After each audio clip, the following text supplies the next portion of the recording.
Bismillahirrahmanirrahim, kelompok kami akan menjelaskan tentang bisnis di era digital. Era internet kini mulai mengusik usaha pertahanan yang sejak dulu menguasai bisnis di segala sektor. Sektor yang pertama kali diusik oleh digital adalah musik, kemudian film, media, dan kini mulai memasuki sektor pertanian, perikanan, kelautan, pertambangan, transportasi, logistik, hingga keuangan. Contoh kasus retail, toko baju, dan toko barang yang lainnya. Pasar toko offline fisik mulai tergerus sejak hadirnya model bisnis offline yang lebih efektif dan efisien. Kemampuan masyarakat adaptasi dengan internet meningkatkan kemampuan usaha melalui media tersebut sehingga semua orang seperti anak kuliahan dan ibu rumah tangga bisa membuat toko online. Terlebihnya lahirnya pendukung di internet seperti sosial media, marketplace, Tokopedia, Bukalapak, dan yang lainnya. Digital Tools for Business, yaitu digital tools yang merangkum segala bentuk perangkat lunak, aplikasi, dan platform digital yang dirancang untuk memudahkan berbagai aspek operasional bisnis. Dari kedua gambar tersebut, kita bisa melihat bahwa transaksi belanja yang dulu melakukan transaksi dengan bertemunya antara penjual dan pembeli. Namun sekarang, pembeli tidak perlu lagi mendatangi penjual secara langsung untuk berbelanja, karena saat ini tersedia perangkat lunak seperti handphone. Dengan kuota internet, pembeli dapat berbelanja dimanapun dan kapanpun. Di kondisi saat ini, era globalisasi telah menciptakan era digital yang semakin pesat. Penggunaan media digital dalam perdagangan, para pengusaha dapat menjual produknya jauh lebih cepat dan dapat mengurangi biaya, termasuk biaya distribusi yang sangat tinggi. Namun, tantangannya yaitu masih rendahnya kemampuan SDM dalam menghadapi metode perdagangan dari konvensional menjadi berbasis digital. Pengertian digital marketing menurut para ahli yaitu, menurut Ridwan Sanjaya dan Joshua Tarigan 2009, digital marketing adalah kegiatan pemasaran termasuk branding yang menggunakan berbagai media sebagai contoh blog, website, email, AdWords, dan berbagai macam jaringan media sosial. Sementara itu, menurut Klein dan Burrow 2005, digital marketing adalah suatu proses perencanaan dan pelaksanaan dari konsep, harga, ide, promosi, dan distribusi secara sederhana. Dapat diartikan sebagai pembangunan dan pemeliharaan hubungan yang saling menguntungkan antara konsumen dengan produsen.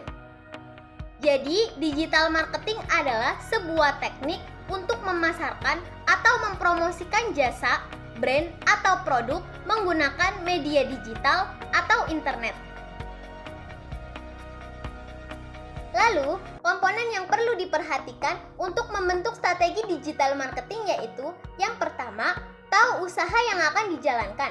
Apakah bisnis yang akan dijalankan tersebut cocok untuk diadopsi ke pemasaran digital dan media promosi online?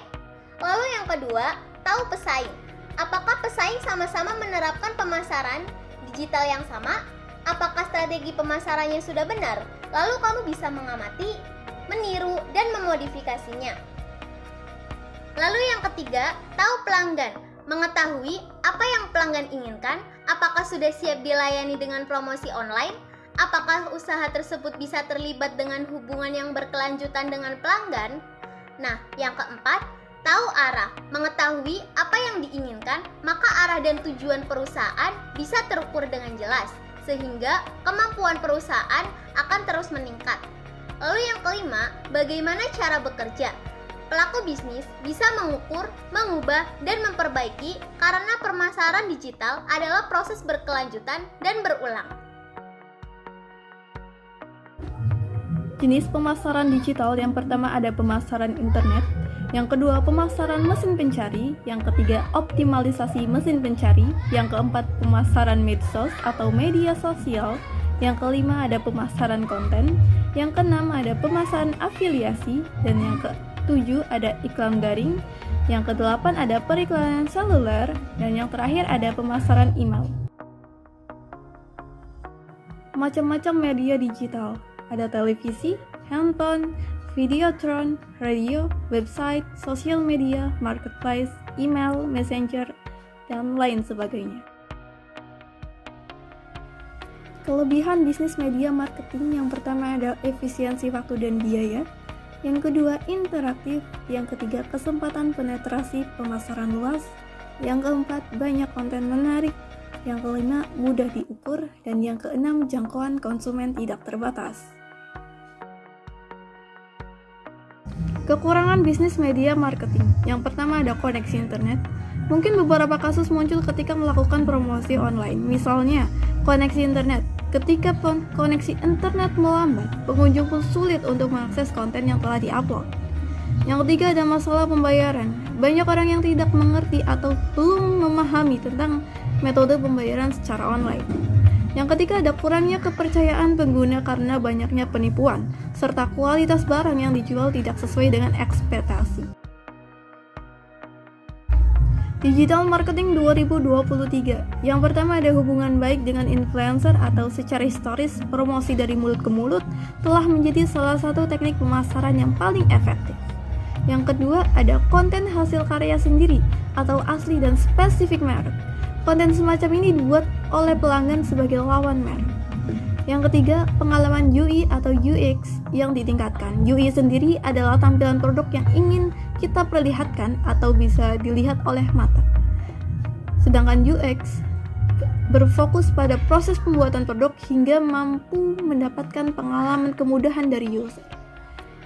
Yang keempat ada konten kreatif atau konten dinamis, adanya keterlibatan. Yang kelima ada kecerdasan buatan atau robot.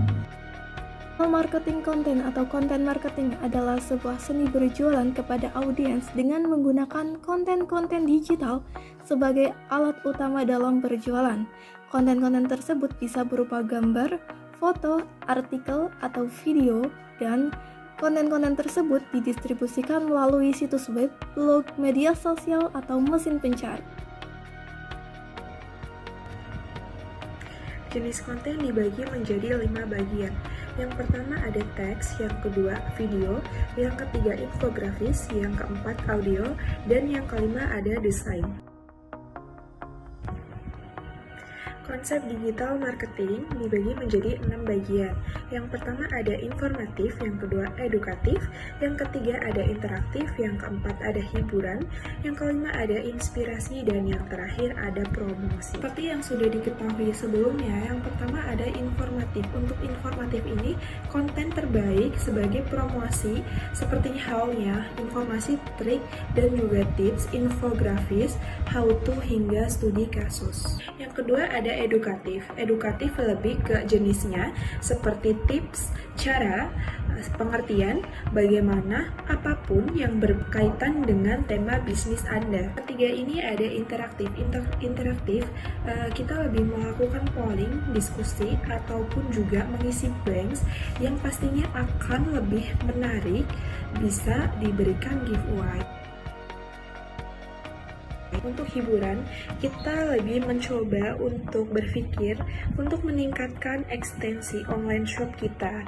Anda juga bisa memposting video komedi maupun hiburan yang ini lebih ke kita memberikan cuplikan atau kisah inspiratif ataupun juga fakta-fakta unik yang nantinya akan membuat banyak orang tertarik kepada konten kita. Yang keenam atau yang terakhir ada promosi. Promosi ini yang bisa dijadikan sebagai referensi dalam promosi. Beberapa di antaranya adalah kuis, voucher, call to action email, hingga testimoni yang lainnya.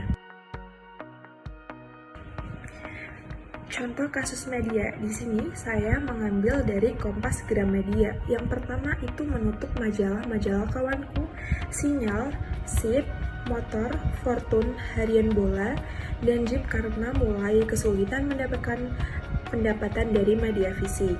Lalu beralih ke media online, yaitu website dan mobile.